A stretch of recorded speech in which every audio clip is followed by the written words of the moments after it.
Menjadi biang keladi kemacetan, Satpol PP Kabupaten Bogor melakukan penertiban di sepanjang Jalan Raya Puncak, Kecamatan Cisarua, Kabupaten Bogor.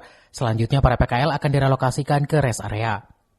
Petugas Satpol PP menyisir lokasi tempat para PKL berjualan di bahu jalan ketika petugas mengangkut gerobak mereka, para PKL tidak bisa berkutik. Lokasi perkebunan teh kerap dijadikan tempat persembunyian gerobak para PKL.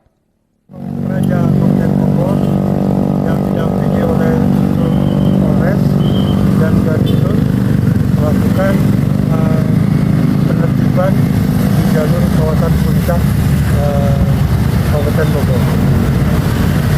Untuk awal kita menyusuri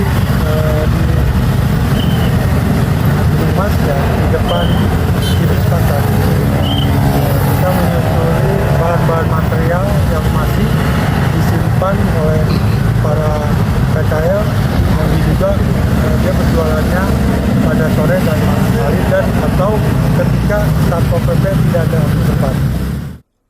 Walaupun kerap dilakukan penertiban oleh petugas, namun aksi kucing-kucingan pun kerap dilakukan sejumlah pedagang saat mengetahui petugas datang. Rencananya sepanjang jalur perkebunan teh di jalur kawasan puncak akan dilakukan pemagaran oleh pihak PTPN. Dari Cisarua, Wawan Supriyatna melaporkan.